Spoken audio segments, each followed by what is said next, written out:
You ready to get started? Yeah.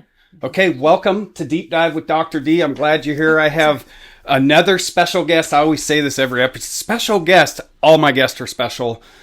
You're certainly special to me in our own unique walk in life. We're going to talk a lot about that. But I appreciate you and love you. So Mandy Hamlin is here with me. So what I like to start with is, and this isn't a question on there, Okay. and we kind of did this a little bit downstairs. I kind of have this, but tell the world about you. Who are you? What do you do in your life? Who's your family? Whatever you want to share or not share professionally. Okay. I have a inkling that this episode will get lots of views. So let's start with who Mandy is. Well, primarily I am a mom and a wife and a daughter. And I was born and raised here in Ellensburg. Okay. And I've spent my entire professional career working in the insurance industry. Okay. And that's where we met. Yeah. Was when you were with Allstate out by McDonald's. You had an office there. I had an agency. I remember. Okay. Sold that. Oh, go ahead. Yeah, and then I'm a district sales leader for another carrier, and I love it, and it's been super fun for me to. How'd you end up in the insurance industry? Okay, so I actually so I was married before Wade, and my husband and I had bought some snowmobiles, and I went to go get some insurance, and it was just so crazy expensive. So I went to the local State Farm office, and I was just in there, got a quote for everything. Downtown? Yeah. And Kathy Harris, who was my mentor, and Scott Rollins, they were my mentors. But Kathy Harris said, "Are you looking for a job?" And I actually worked at the hospital that time. I typed medical transcription for the imaging department. You're going old school, aren't you? Because I listened. What do they call it? Short? No, not shorthand. I literally type. So you'd listen to the radiologist and you'd type it out. And then this wasn't shorthand. You are actually, how many words a minute can you do? I mean, I don't know. It was a lot then. Probably did a lot. But yeah. Okay, so you were doing that. So I did going that. to have this conversation about snowmobile insurance. Yeah, and she's like, I must have been, maybe it was my personality because, I'm kind of interactive, right? Like a little bit. Yeah. So she said, we're hiring. Oh. And I... what year are we talking? So that would have been in 98. 98? Okay. Yeah. 99. Yeah. And sure. so I did that. I applied for the job and I got hired and I treated it like a job. And one day I must have been being real crappy at what I was doing, which is highly likely because I'm in my 20s, right? And in your 20s, you're still learning how to maneuver life. And Kathy said to me one day, "Hey, man, are you going to treat this like a job or are you going to treat it like a career?" And I was very angry. And I left there and I felt... You left meaning you quit? No, I left that day. After work, I got off. Sorry. I'm picturing you like, I'm out of here. No, I didn't do that. I left there feeling very angry. Like, I couldn't believe she said that to me. I was like, how dare she? Rude. Yeah. And I went home that night and I probably cried. And then I thought long and hard about it. And I thought, I'm going to show her. Okay. And I wanted to be the first on the phones and I wanted to do all these things, right? And I was going to show her. And then I realized, this is actually really fun and I'm enjoying this. And so she got me and it worked really well. And that was just started my whole career. Okay. Started my whole career. And you've been doing insurance ever since. Yeah. Yep. Opened an agency. Tell me about your family. So you and Wade are a blended family. Yes. No kids together? No children together. Tell me about your family. So my first time I got married, I got married really young. It was like the next step. You have a couple kids. Yeah. And then it was like, ooh, okay, well, maybe we're growing apart. So we got divorced. I was single for quite a little while. Okay. Met Wade. How long? Single? 4 years. Okay. Yeah, 3.5, 4 years. Met Wade, and I kind of was like, tough girl, like, oh, okay, whatever. We'll see what happens. You've been single for a while, single mom, independent. Yeah. And one Wade night, had to do some work. Well, he didn't really. Okay. I thought he was super cool. I'll tell you this. You'll appreciate this because you're a motorcycle guy. Yeah. I was like... You guys ride, don't you? Yeah. So this was where I decided he could be my boyfriend. And he's going to die when I tell this story. But I hope he's watching. It was during I had to go to a field trip for Riley. That's our oldest, my oldest daughter. And I followed the bus over in my car, and I was at the top of the pass, and he knew we were doing that, and he had to go to Seattle for something. Well, he had rode his Harley over that day, and I'm just standing there talking to all the moms, and this dude rolls in on this black Harley, and he comes like wheeling in. Oh yeah, and everyone's looking, right? And he pulls up between me and my friend, and okay, and I'm like, whoa, like what the Yeah. hell? Like you don't recognize him, right? Yeah. I hadn't seen his face. Yeah. And he takes his shades off. He's like, hey, and I'm like, oh, hi. oh boy, And I was good work, Wade. And then when he left, my friend like- Robin says, who's that? I'm like, well, that's my new boyfriend. Oh my gosh, so he didn't even know yet. He didn't know it was became my new official. boyfriend. Yeah, That's he's my awesome. new boyfriend. So yeah, but And how long ago was that? we just celebrated our 16th wedding anniversary. Okay. So about 18 years ago. Yeah. Yeah, yeah, and it's been great. So kids. Yep, we have 3. So Riley is our oldest. She's 27. She's a mom, and so we have 3 little beautiful granddaughters. Oh, good. She has a wonderful partner. His name's Austin, so that's fantastic. And then They live here. no, they live in Prosser. Prosser. He's a lineman, and he works Oh, for yeah. down there, and that's where the response time is. And he Yep. grew up down there and stuff. And Yeah, so yeah. yeah, they Cool. they just Okay. got a real nice Not house too in far. there. They're really enjoying life down there. And then Hunter, who is 23. Okay. And he is just fun, just like learning life, like still doing all the things 23-year-olds do. And you're just Sure. like, dude, why'd you do that? And Yeah. they always say, I don't know. And you're like, okay, cool. I was just having fun. I know. Yeah. I'm like, oh, damn, don't have so much fun. Okay. Have Lives less here? fun. Yeah. Okay. Lives here. Works for Wade. Oh, okay. And then of course we have Cooper, Yeah. and he is, because it's blended family, he'd be 23. He passed away when he was 20. So yeah. It's been 3 years. Yeah, just about 3 years. It'll be 3 years on the 26th of March. Does that seem about right? Does it seem longer or shorter?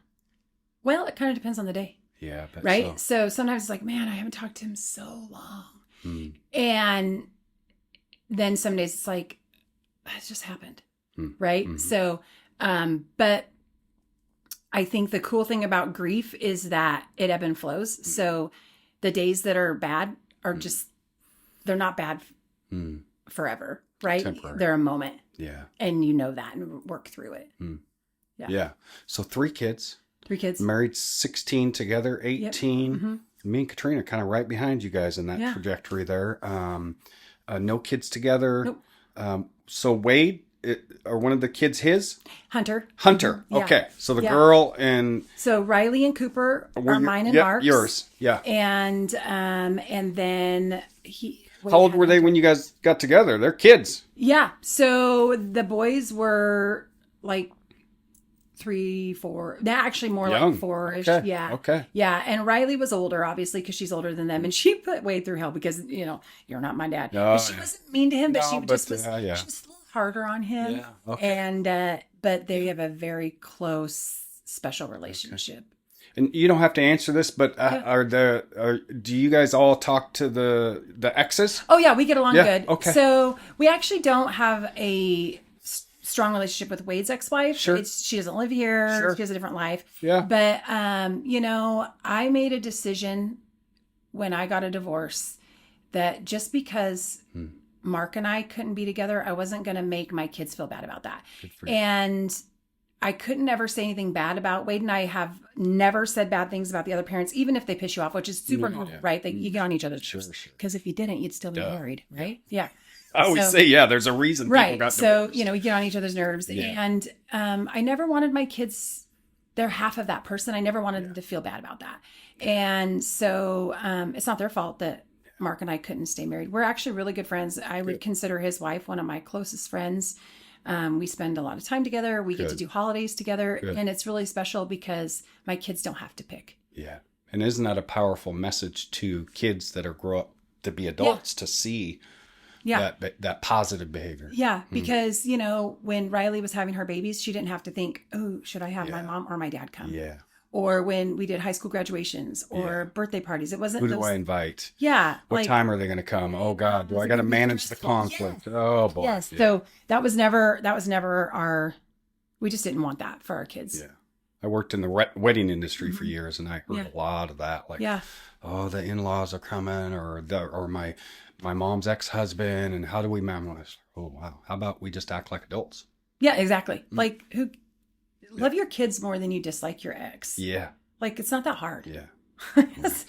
Right? So born and raised in Ellensburg. Yeah.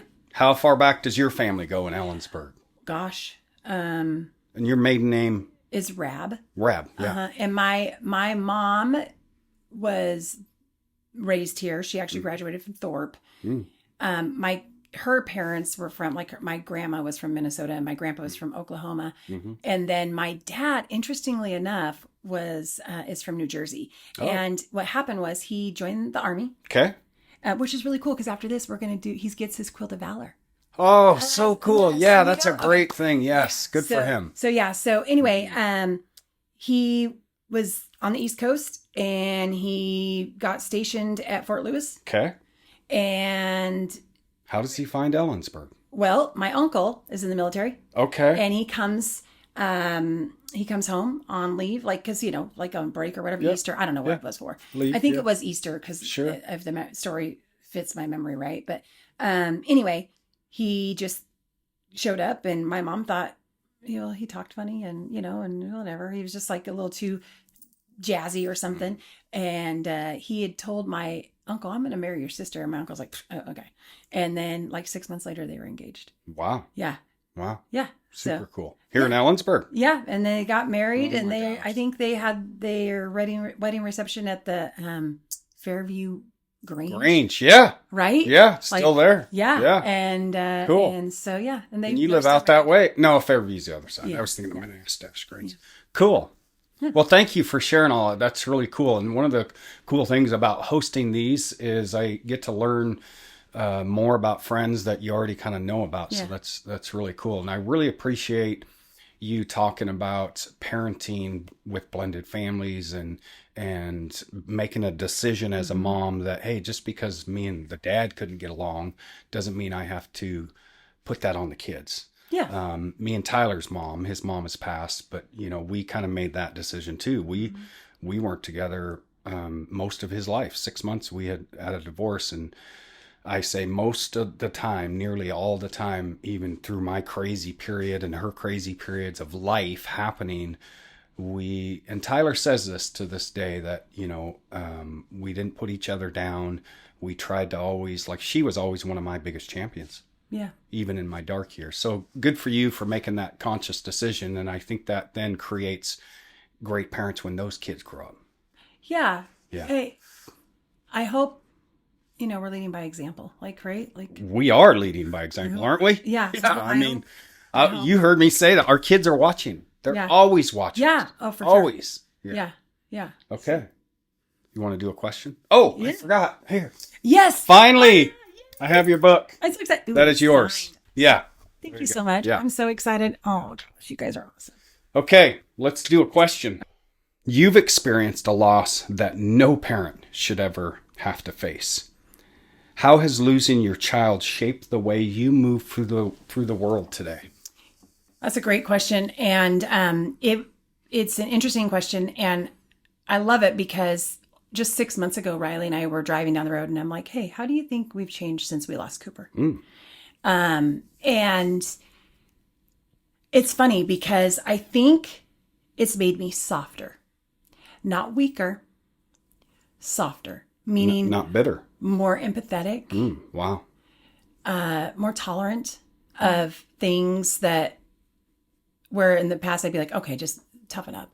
I'm like, well, maybe there's a reason they feel like this. Like maybe there's something heavy going on we don't know about in the background, right? It's also made me realize what really matters. We talked earlier, I built a career, and for so long, a lot of my worth was caught up in the job, in who I was in my career. Yeah. And the accolades and the tangible things. And then when you lose a child, you're like, actually, I don't really give a shit about this car or this ring or this job. Like perspective really shifts for you. And then you're like, okay, actually, maybe that stuff doesn't matter as much. Don't get me wrong. I still love having a nice car and having nice things, like duh.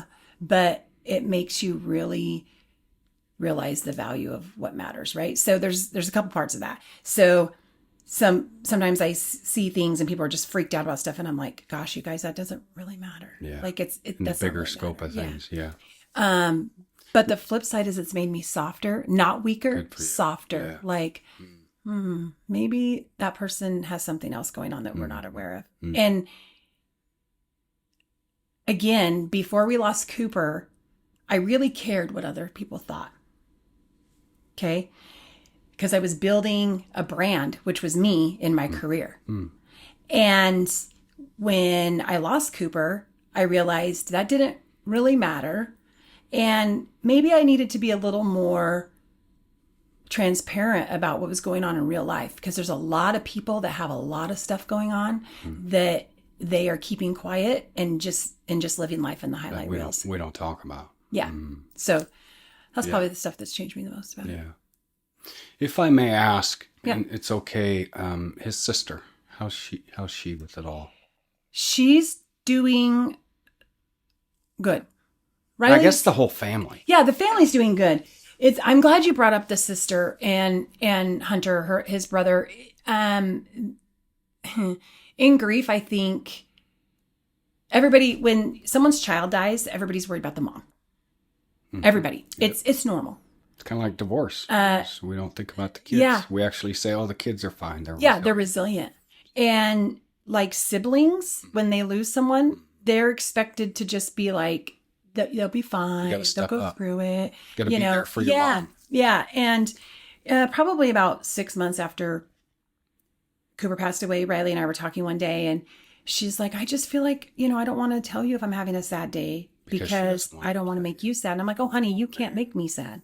Like that doesn't make me sad I want you to be able to come to me and talk about that. So, we have moments where we talk about things, and she has good and bad days like everybody else. But overall, her and Hunter have done a really good job maneuvering this grief. And here's a little special thing, and I think it's special. Austin, who is her boyfriend, he has lost a brother as well. Oh. And so they have that in common. And so I think that's a really great support for them, for each other. Yeah. Right? Like it's nice to have a partner that knows, like, I'm just having a bad day. Yeah. And they're like, okay, I get it. Yeah. Because they're walking through that same thing. Yeah. So, but yeah, the kids are doing pretty good. What helped you in those first 6 months following his death? What helped you? I had 2 people say stuff to me that almost immediately after Cooper passed away that I knew I couldn't just lay down and not get back up. It was 2 things. The first person was Wade, and he said something to me that at the time I was just kind of listening, but I had to absorb it. And he said, honey, I know you're going to be sad for a really long time, and that's fine by me. You can be sad forever. But I'm scared for our family because you're our happy. And I was like, oh. And he didn't mean like it's your responsibility to make sure we're happy. What he meant is you bring the joy, like you're the magic in the house. And I'm afraid that'll go away. And so he was just fearful. Yeah. Wasn't judging you, wasn't saying you need to be different, but just saying, hey, I'm concerned. Yeah. So that really stuck with me. And that taught me almost instantly, like I could never stop trying to find joy, even in my darkest moments, because I never want Riley or Hunter or my 3 grandkids to ever feel like my love for Cooper was so much greater that I stopped living and loving for them as well.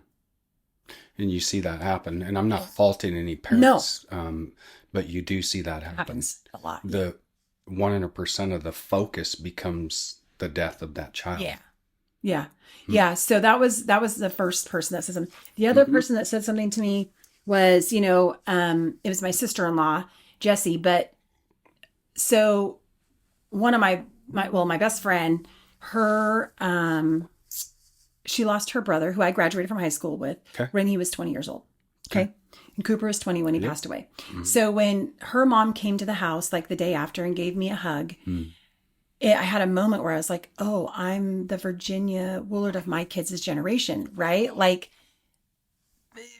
I'm the mom that's lost the 20-year-old. So now all of his friends are going to be like, that's Cooper's mom. Like, that's what you just remember when you're young. Because when you're young, you don't lose a lot of your friends. Yeah. And I said that to my sister-in-law, and she said, yep, you are. But I want you to remember something. The Woolards have had a lot of joy in their lives since they lost Brad. Okay. And they've had a lot of love and joy. So you've got to remember that. And I thought, oh, damn. Well, she's right about that too. So, those were the two things. That was helpful for you. Those two things really helped me. So the first 6 months were pretty miserable. But I also knew that those first 6 months, I was going to live again. I was going to live again. And it's just really hard to not live if you know there's light at the end of the tunnel, right? And there's not a thing where, there's like this in my mind, I'm like, oh, in a year I'll feel better. And in 5 years I'll feel better. I don't actually know if I will. Yeah. But what's really cool about it is I know that there's always going to be an opportunity for joy. Yeah. It's good. And also Cooper was really joyful and bright and sunny. So does he really want his mom to just give up? Probably not. Yeah. Yeah. Yeah, I always remind people when talking about grief that there's no one way for a person to process grief, and there's no timeline for grief, right? Yeah. So, but I think you had those two people. You probably had more, but those people around you who, what I'm hearing, supported you in a way that helped you have hope, right? For sure. Yeah. Yeah. And, I have a big community of people that loved me and helped me through a lot of different things. And, the random little, Cooper, this is Cooper's shirt. Oh, nice. That's why I'm wearing it. Oh, cool. Good. He loved mushrooms and stuff, a little hippie. Right. And so the surprise little mushroom things and the fun little interactions and the, hey, I just wanted to let you know I'm thinking about you texts. Like those things matter so much. So if you know somebody that's lost someone, the random just thinking about you goes so far. The small touches just are so huge. They mean a lot. Yeah, they really do. Because that's probably the biggest fear is that you think people just forget. And this question is for educational purposes. Yeah. It's not meant to disparage people because I think we react in ways, a couple of reasons. We're uncomfortable or we don't know what to say. So we do what I say, we say stupid shit, right? To someone who's just lost a child. So if someone's listening out there and they know a friend who's just lost a child, what are things to not do and not say? Oh my gosh.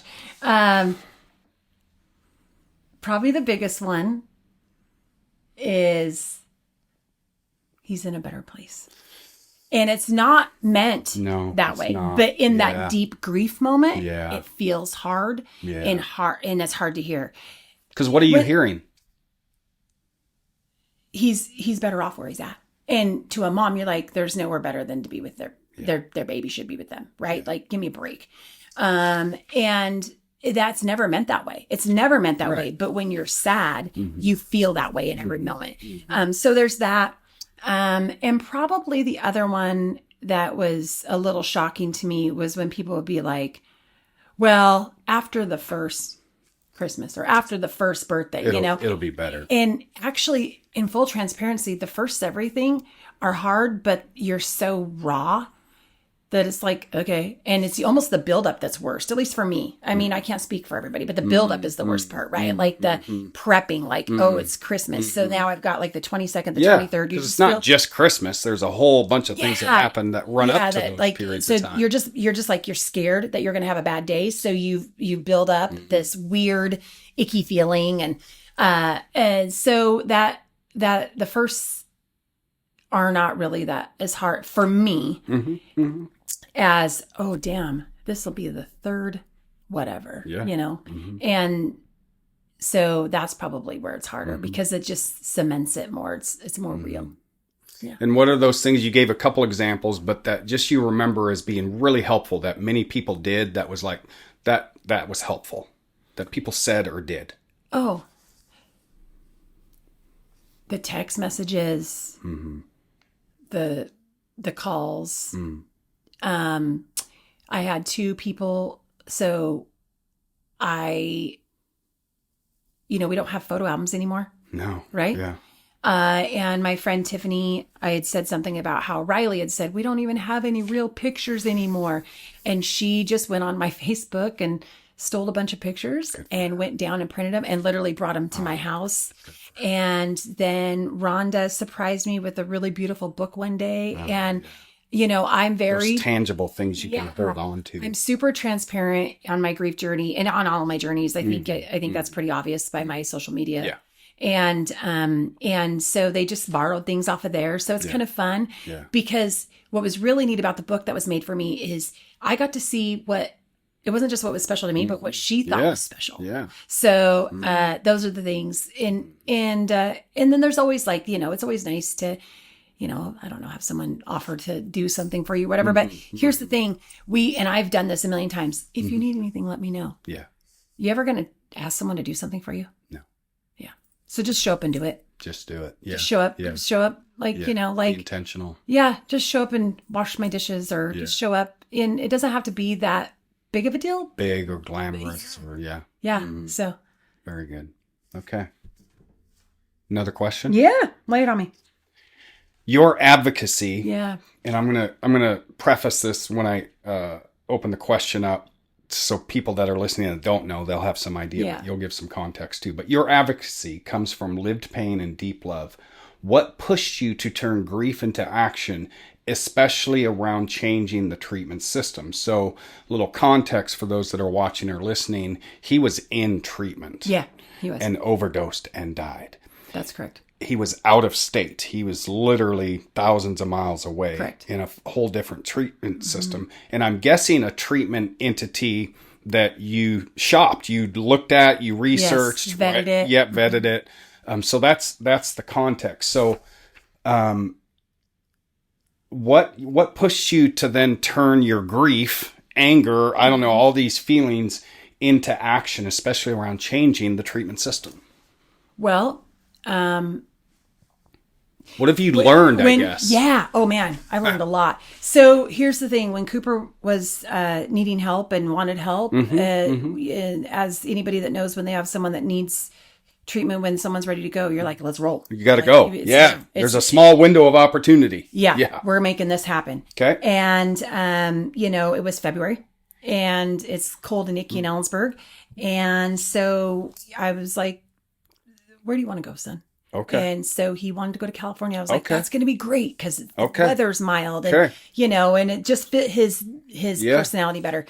We did some research, found this incredible facility. They accepted private health insurance. And it was all hands on deck. Like, let's go. Sent him down there. He thought he was doing fine. Interacted with him every day. Multiple times probably. And just felt like he was safe. Okay. Right? When someone you love is in treatment, you're like, oh, that's what I get. I'm going to sleep so good for the next 90 days. As a mom, they're in a safe place. Kind of like when someone's in the hospital, you can, the doctors are there, same thing here. He's in treatment. Yes. Okay. So I was doing all those things and feeling really confident in that. And then I missed it. I was actually going over with Wade to fly one day. Okay. We were at the mall. I missed a call. It was a California number. And I had a voicemail that he was unresponsive. Yeah, that's how I found out. It was by voicemail. And so in my mind at that moment in that mall, I was like, I have to get to California. Yeah, he's going to be in the hospital. It didn't register. And Wade's like, get in the car. We're driving home. And then they called back and because they clearly understood that I was like, I need to update on my son. Like they put the pieces together that I didn't understand and told me he had passed away. So, you gather at the house, you do all the things. Well, guess what happens when you lose your child? You stop sleeping. Almost immediately. So, then you get on the social medias. And so like maybe the day after Cooper died, I just researched my son died in rehab just to see what would happen. And I got a lot of pings on that. Yeah. And I thought, oh, what? This is normal? Like, this is normal? So you had no idea. No, of the dangers. No, I didn't. And so then I thought, well, how did he get a hot pill in a rehab facility. Like what? And so, I just kept digging around and digging around and digging around. And I found this really neat lady. Her name is Carrie. She lives in California as well. She lost a daughter in rehab. I friend requested her, like, come on, like I was grasping at anybody and anything. And the more research I did, the more I realized that, California especially doesn't have a lot of the same regulations that other states do. And so they don't have to jump through any hoops to open a facility. No, and just for transparency, on their website, when you look at the facility, you see a facility. So in your mind, you drive by like sundown, you're like, that's a rehab facility, right? Yep. So when my husband and my 2 other children flew down to get Cooper's belongings, he called. You didn't go? No, I couldn't go. I just couldn't do it. But so they flew down. 2 days after Cooper passed away, and he texted me and he said, "Hey, Mandy, do you know this is a house at the end of a cul-de-sac in a neighborhood?" And I was like, "What? What? It was a 6-bedroom house. This was an inpatient treatment facility." Because the laws and the rules are not. It's wild. It's wild. So that's when I just knew, like, this is screwed up. And something's not right. I'm not the only mom or sister or parent or whatever. I'm not the only person, spouse, whatever, that's losing these people. And this is a cash cow for them. This is just a way for them to make a shit. So I'm guessing this was a for-profit entity. Oh yeah. Yeah. Go on. And I want to say that's not, I shouldn't, there are reputable for-profit treatment entities out there, but they tend to be more of the ones that need to be shut down because the main goal is to make money. Yeah. Their goal wasn't to help people. No. Their goal was to make money.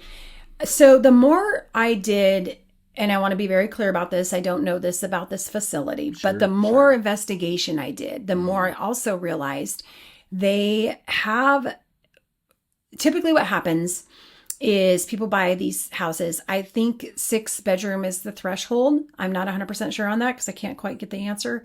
But where you don't have to have as many guidelines, right? They also don't take state insurance because it's regulated a little bit heavier. Yeah, if you have state, you have to jump through hoops. Yeah. So, and they don't get as much money. So they get these contracts with private healthcare companies, health insurance companies. Wow. Right? They get all these licensings. They do these BS accreditations. This sounds like recovery houses, not inpatient treatment You're right. centers. That's what it sounds like, but it is. It's medical. Billed as it's medical inpatient rehab facilities. And that's what you saw on the website. Yeah. So what happens is they get this approval. I've got all the documentation. They basically said, Cooper needs 24-hour medical care. Yeah. 24-hour patient medical care. And so the insurance company, approves they approve it. And they send them to detox. Detox typically lasts 7 to 10 days. They get to bill your insurance company around $9,000 a day. And then when they go to regular inpatient treatment, it's around $4,000 to $5,000 a day. But this was in a house at a cul-de-sac in a neighborhood. Cul-de-sac in a neighborhood where they just talk. They don't have a doctor. They don't have, they do telehealth. They were doing telehealth. So there were some things that happened, right? And were there any clinicians there that you know of? No, not that I'm aware of. So what we discovered was they were doing everything they could to fly under the radar, right? Oh yeah. And we just, I'm just pissed as a mom that my kid died there. Getting angry. And so I kept digging and digging and digging. And when somebody dies in a facility, the state is supposed to investigate it. Yeah. So the state of California is very hard to maneuver. It's very hard to figure this out. It took me a long time, but I finally figured out who I needed to talk to. Okay. And somehow I got lucky and I talked to this lady and she just said, I know the person you need to talk to. I think this is who's handling this case. So I reached out to the state, the person that was handling the investigation, the state investigator. And I said, hey, listen, somebody is going to be held accountable for the death of my son. Mm-hmm. And, I don't know if it's the state of California. I don't know if it's the facility. I don't know if it's the guy that brought the pill. I don't know who it is, but somebody is I'm going to get some kind of justice. And ironically, she did a really good job investigating this facility. Okay. And they found 9 deficiencies in Cooper's death, like breach of confidentiality, the fact that they didn't have, they weren't doing 24-hour hourly checks on him, none of that stuff. The fact that people could come and go from the facility. There was a lot of stuff that came out. So let's stop calling it a facility from this house. I mean, it's not a facility. Yeah. Oh my God. Right. So they found like 9 deficiencies in that, and it prompted them to investigate. This is a company that owns multiple houses. Of course they do. Yeah, because it's a cash cow. Of course. So they get these houses, these homes, and they continued to investigate, and they found a lot of deficiencies in them. What sucks about the deficiencies is you're like, yes, we're shutting them down. Yes, we're winning. So the fine for the death of my son was about $2,300.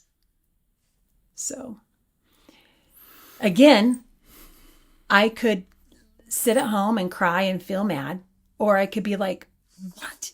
No, this isn't right. There's something has to change. So are we going to change all those facilities? No. Are we going to make a difference in that aspect? Probably not. I mean, there's so much going on, right, with it. But what really I would love to see happen, and I'm learning how to facilitate this. This is not as easy as everybody's like, oh, you just need to do it. And I'm like, okay, good. Sure. Yeah. Sign me up twice. Yeah, right. Those facilities, there needs to be, and I feel very strongly about this, there needs to be a system in place where maybe it's federally mandated or whatever. Every licensed rehab facility in the country has some sort of a rating system. So then it says, okay, this facility, has had, 2 breach of confidentialities to the right. So that when you're looking for a place to send your loved one, you can look it up. I'm an insurance agent. You can look at my license. You can look if I've ever had any complaints against me, all those things. My husband's a contractor. You can look at his contractor's license. Same with the preschool. I mean, if we have anything, someone can look it up. Yeah. As they should be able to. Right. And it doesn't even have to be founded. Like, it doesn't have to be like, it could be just like, this was an investigation. Yep. Yes. And so while, yes, they can't share private medical information about a person, it still needs to be something where we can say, look, this facility is rated like this. And I think that would keep honest people honest. And I think it might vet out some of those bad things because they don't want to deal with it. And that would also force a little more regulation. Yeah. Yeah, it's an industry that I've seen. I've watched a lot of documentaries about Florida specifically, but I'm not surprised California. These bigger states with less regulation are fraught with issues in this industry, and it is an industry that, number one, there's a bunch of stigma surrounding addiction as it is, and I think the part of why this flies under the radar a lot of times because people don't want to talk about it. Yep. And people just want to put a Band-Aid on it. And it's a health condition that's just still to this day not taken seriously. Right. And my educated guess is that, they're like, well, he made a choice and blah, blah, blah, all this garbage that happens. So it's I'm not surprised to hear.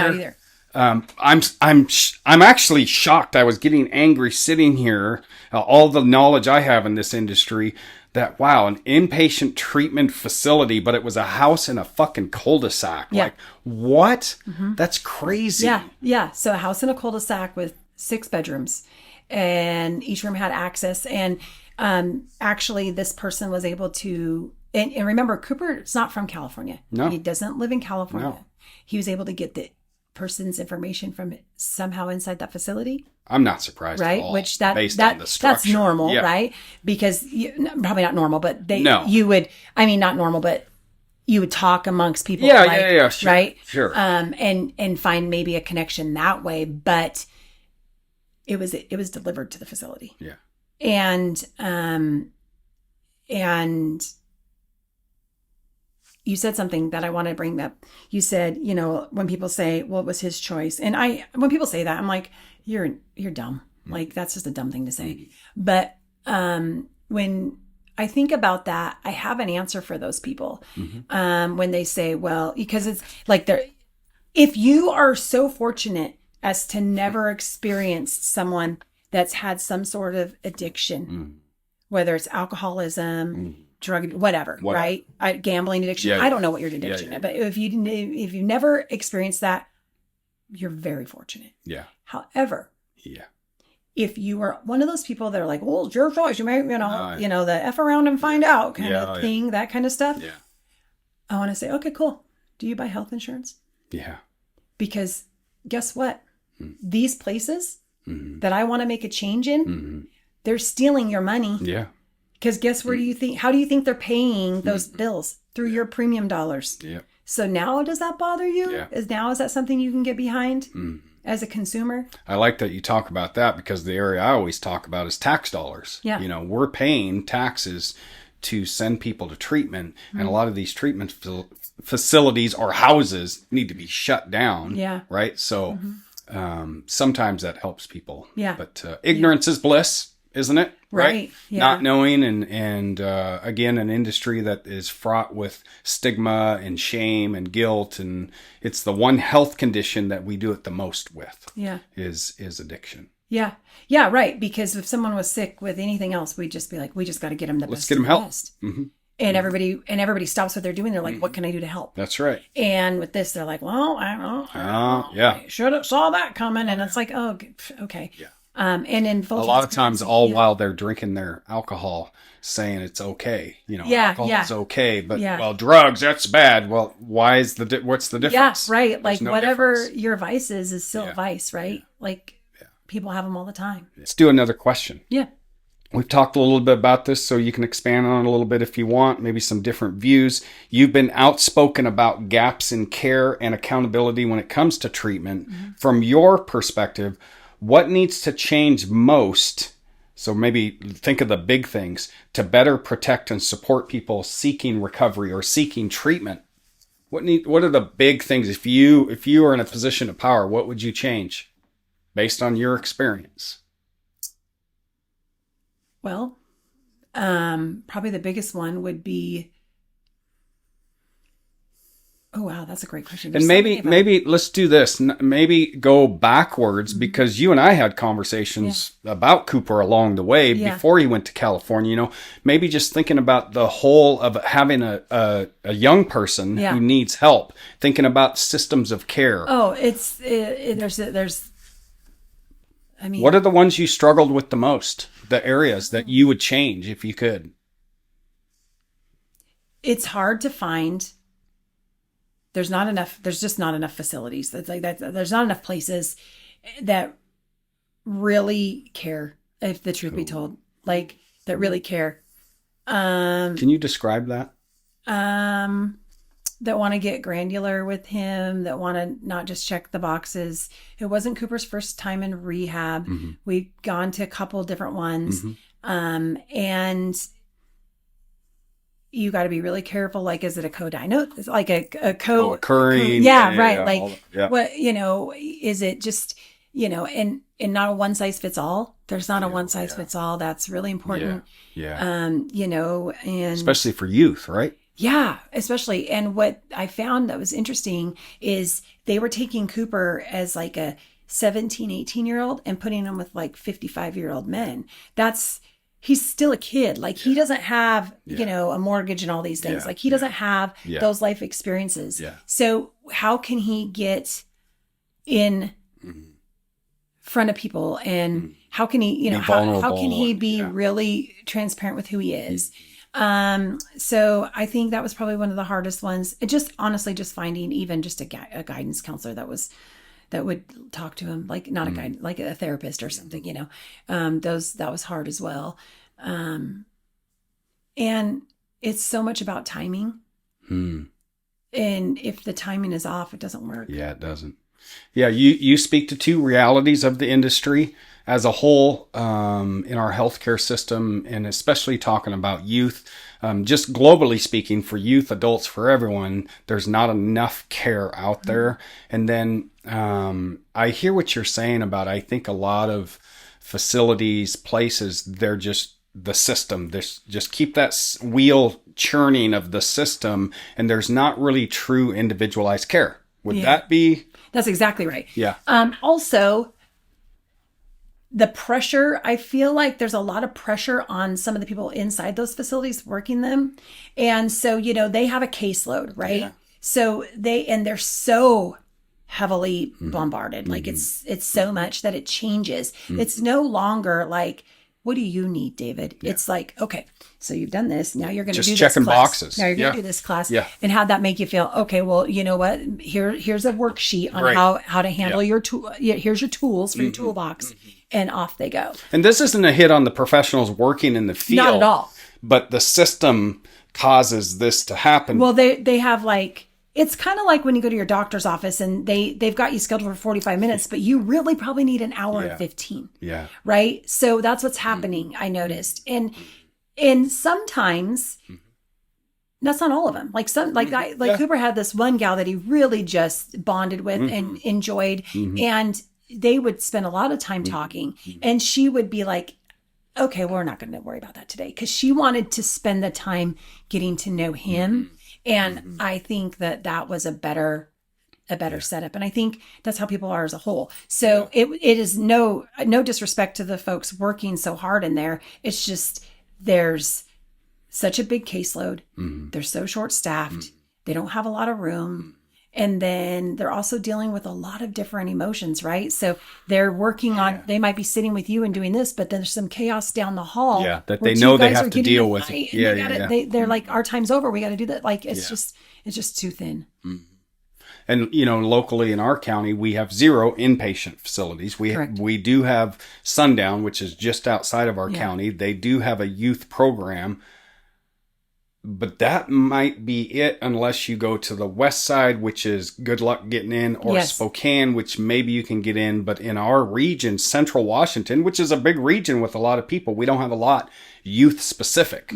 Yeah. And then we get into, fortunate for you, oh God, this pisses me off, but you guys actually were fortunate. You had the ability, you had private insurance and able to pay to have Coop sent down to California, and we know the result of that. So then imagine families who don't. Then they're stuck with the state system that for sure has those issues of just churning. Let's just get them in, get them out, get them in, get them out. So it's a huge, huge issue. And one thing about that is, so if you didn't have, say like you just don't have healthcare. Yeah. And you don't qualify for state healthcare. Yeah. Right? A lot of people. So now what are you doing? If your child or your spouse or your loved one, right, is sick. Do you remember by chance how much that facility was? That house? It was $9,000 a day when he was in detox, and $4,200 a day when he was in regular outpatient in a 90-day stint. So imagine what you're talking about. Regular inpatient. Inpatient. That scenario where you have healthcare with high deductible, or just doesn't have that. So what's happening? What also happens, and is total bullshit, because they don't have health insurance. What would you give to save your loved one's life? You'd give anything, right? Yeah. You would pull money out of your 401k. You would take money off your house. You'll do whatever it takes to facilitate these things, because that's what we do when we want to save the people we love. None of that stuff matters. Only the people matter. So these predatory facilities are capitalizing on that. Yeah. And that's a problem. It's a huge problem. That's why they need to be vetted and they need to be cleaned up. And, you know, it's just, and there's no way to find out. I mean, that's not completely true. I could have done a records request on every facility in the state of California, but again, your window's this big. You don't have time for that crap, and you don't even think about it. Yeah. Yeah. And it's also an industry that is shrouded in a lot of secrecy. Yeah. You know, because of, HIPAA, which we want HIPAA, Right. but a lot of facilities hide behind that too, right? And they're acting unethically in a lot of different ways. Yeah. Yeah, for sure. Yeah. All right. One more question for Yes, you, sir. and then we'll do our closing questions. How you doing? I'm good. Good. How we doing out there? Oh, we've got a lot of people. Hey, Alicia. Hi, Alicia. Nice. Okay. I've always truly, like even more so now, but I've always appreciated your friendship and the way you show up in the world. It says for this work, but just in the world, because you're just a good human all around. What has community and connection meant to you as you've navigated your grief and now advocacy in this arena? I think it's important that we show all the good and the bad, right? I'm super transparent in that. If I have a shitty day, I have a shitty day, and that's okay to say that. And because I've allowed myself to be vulnerable, I think that's a way that I've shown up for my community, and I think it helps others feel like they can be vulnerable. Yes, it does. Right? Like it's okay. And because I've been able to be transparent, I think it's helped me move through this really hard stage in my life, really hard moments in my life, right? But it's also helped me create relationships that are valuable in all the different ways, both with like my goals and aspirations to make Cooper's legacy a really meaningful one, but also in just having a cool friendship with people and that kind of stuff. So the connection to community is really important to me. Also, I think it's important that we remember we're just peopling. Yeah. Right? And everybody is doing that. Yeah. And they're doing the best they can with what they have. And if we are really good at knowing that, we're really good at building a great community and a great foundation to do big things. Anything I want to do, I can't do by myself. Yeah. And so I've been really fortunate to have the people I have in my corner. Yeah. And it's wild to me, the amount of people that will just randomly message me and say, hey, you're on my mind. And then that feels good, right? So then I try to copy that and I try to reach out and go, you know what? Maybe this person just needs to hear this. And, Wade and I are big believers in karma. And I think what we put out, we'll get back. Yeah. So community's basically what's made me survive through this. It's so true. Just talking about, because my overall mantra in life is to help every individual I interact with see they have it within them to do amazing things, right? Yeah. And for me, that comes from having walked the walk that I have walked through my own life, which, because I'm pretty public about it. And, when I'm out in the world, I try as best I can on a daily basis to have that mindset of, I don't know what one person may be going through, good, bad, or ugly in any given scenario. And so, community for me, like you, is where it's at. Yeah. It's where we can have the most effect on change than that karma thinks. I believe in karma too. I believe 100%. What I'm putting out is going to come back. I've seen it, right? I've felt it. It happens. So the more that I, as a community member, and you as a community member, even when things aren't good, we keep using our community in positive ways, that has a ripple effect. I really believe that to be true. Yeah. And that's what I love about our community. That's one of the many things I love about our little community of Ellensburg and Kittitas County is, when shit happens, we rally. Yeah. That is fair. We rally. We've got our problems for sure. Yeah. We like to bitch about stuff, but and also, the good stuff. We have a lot of good in our community, and I've always, we're going to go into the closing questions. I want to say to you and everyone out there, I've always appreciated your support of the recovery community in Pittsburgh. And this was, before you lost your son, Yeah. and and even more so after. Yeah. Because I say this about loss when it's one of my worst fears in life, Yeah. and you've probably heard that, losing my son or now my grandson's just Yeah. like, so I really listen closely to you and my other friends who have lost either kids or grandkids. I listen closely because you just never know. Right. I've always appreciated your support. When you put the KCRCO, which is now Peers Rising, as a beneficiary of the fundraising, you and I have had great conversations along the way. I just remembered what I was going to say.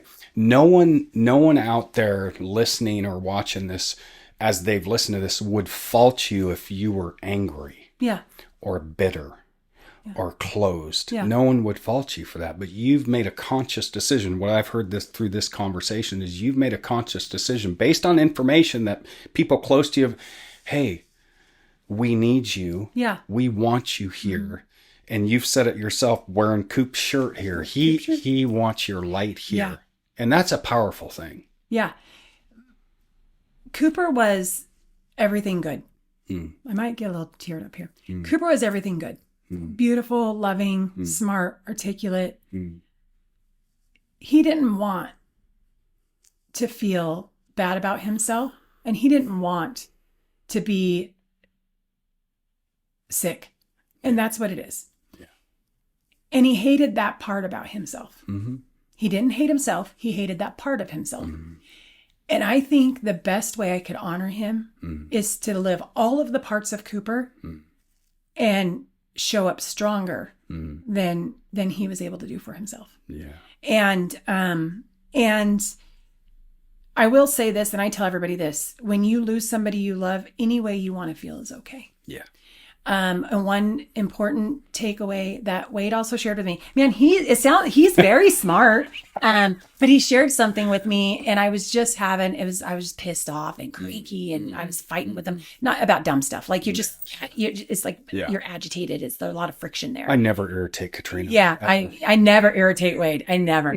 But I must have just been being pissy, and probably because I was sad. But I was fighting it. And I kept like, and he said, hey, can I say something? I'm like, yeah. He's like, when you feel sad like that, he's like, if you have the flu and you say, I don't feel good, I've got the flu, you just go to bed and no one bugs you. Yeah. He's like, do that and work through it. Yeah. So then you can show up the next day. Yeah. And that gave me permission, and I didn't need it, but sometimes you have to hear it, right? Because in your mind, you set your own these rules for yourself. Yeah. In your mind, you have these rules. So that gave me permission. So I'll have mornings where I get up and I'm feeling great, and I take a shower, ball my face off, and then I'm like, whew, I got that over with. Now let's get the day going. And so that's just what I mean. That's probably my recommendation. Anybody grieving, like, give into it, but don't give up to it. Yeah. Ooh, I like that. Yeah. I want to share this with you. I'll go ahead and use this one. That is me. I love it. You see that one. They can't see it, but I have a picture on my wall of me as about a 6-7-year-old boy with my Tonka truck. That's grandson Anthony. And you'll appreciate this. No child, as they're growing up, 6, 7, 8, 9, 10 years old, no child ever is growing up and it doesn't happen in the preschool, 3 to 5 years old. Right. No child ever, as they're walking through their life, says, one day I want to become addicted to drugs. Right. One day I want to become an alcoholic or a drug addict. No child ever does that. That doesn't happen. Children want to live. They want to be in the world. They want to have great experiences, right? Yeah. And we put so much attachment to, well, they made a choice and they did this and they did that, instead of just maybe having some empathy and understanding that, number one, it's a health condition, right? It's a behavioral health condition. And you know this as well as anyone else, that addiction doesn't care. No. It doesn't care your age, your economic status, the color of your skin, none of that. None. And when we start looking at a substance use disorder as the health condition it is, then we can have a little more empathy and understanding. Yeah, absolutely. Yeah. The thing with Cooper, he was my kid that flew under the radar. If you told me when he was like middle school that we were going to have this journey, I'd have laughed in your face. He was my rule follower. He was very, it was very, very shocking to me. I had some rose-colored glasses on. Sure. And then when I realized, it took me a while. This wasn't like a teenage kid trying something and then, for funsy. He was battling some depression and anxiety, and he was trying to quiet that noise. Yep. And so his drug of choice was Xanax to start with, so he could quiet that noise. And that was really eye-opening to me, because he was also my kid that you would never knew. You'd have never known that. Yeah. Like, hey, buddy. He's like, hey, mom. He was just like, and so, never. Yeah. And my other two kids, like if they were having a bad day or pissed off or super happy, you knew. Yeah. But you didn't know that with Cooper. Yeah. Now, that didn't mean he didn't have moments where he lost his shit because he's a teenager, right? Like they all do that, or little kids. But he flew under the radar really, really hard for me. And it was, at first, I almost didn't even believe it. At first, I was almost like, is this some weird attention thing? Like it took me a while. And then once I realized, I was like, oh gosh, man, we got to get you some help. And we worked on that. I mean, I leaned into you. I was like, David, will you talk to my son? Like, and I thank you so much for that, and being so willing instantly. You were like, yep, come on over, bring him over, whatever you need, or I'll meet you. Like it was really, really, empowering actually. So, anyway, yeah, good. Okay. Now's your time. Okay. To anyone listening to this now, a month from now, a year from now, maybe a mom who's struggling with a child who's in active addiction, maybe a mom who's just lost a child. Yeah. Maybe someone, an individual who's just struggling in some way with life. It's your opportunity to send a message of hope. Yeah. What would you say to someone who's struggling, maybe in the arena that you've struggled in? Yeah. If you have somebody in active addiction, don't be ashamed of it. Oh, wow. I had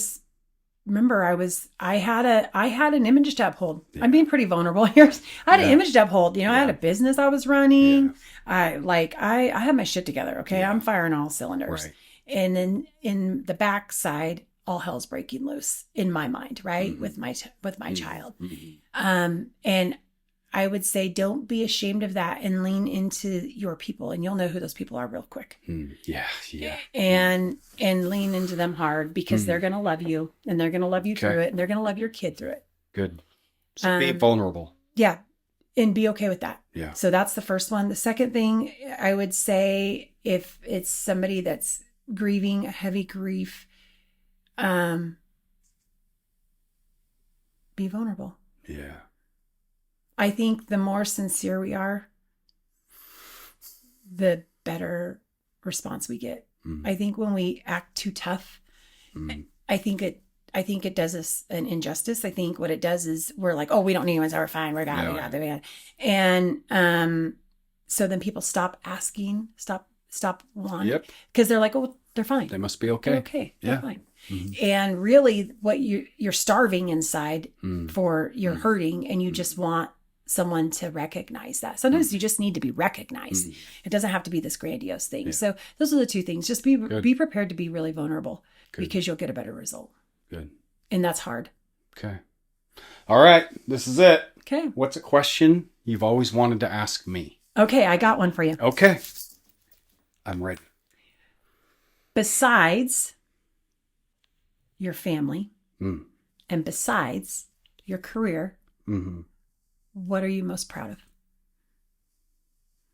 Besides family and career. Right. Because those are always like. Oh, yeah. It's KCRCO. Yeah. If that's because I've let it go. I'm not even part of it anymore. That was a years long process in my brain that I finally started and launched. and it's here in the community and it's thriving. I'm very proud of that. Yeah. I'm very proud of who I am as, I guess, a person in the world. But, I've always said my most important role is being a father, but who I am as a grandfather. Yeah, that's cool. And you said not family. It's okay. But aside from that, I was working with Johnny today in the field, and I had little Jerry, who I am with our pets, like our dogs and even the cat Onyx. But that I really love working with Johnny, and now I get to work with Jerry, so I'm proud of that. Yeah. Yeah. Oh, that's cool. Yeah. I like it. I think that's really neat. David, you're a really special person. And I really appreciate and respect you. And thank you for letting people have opportunities to talk about the things they need to talk about. It's really empowering. And I think it's something that most people don't realize how empowering it is. Good. Yeah.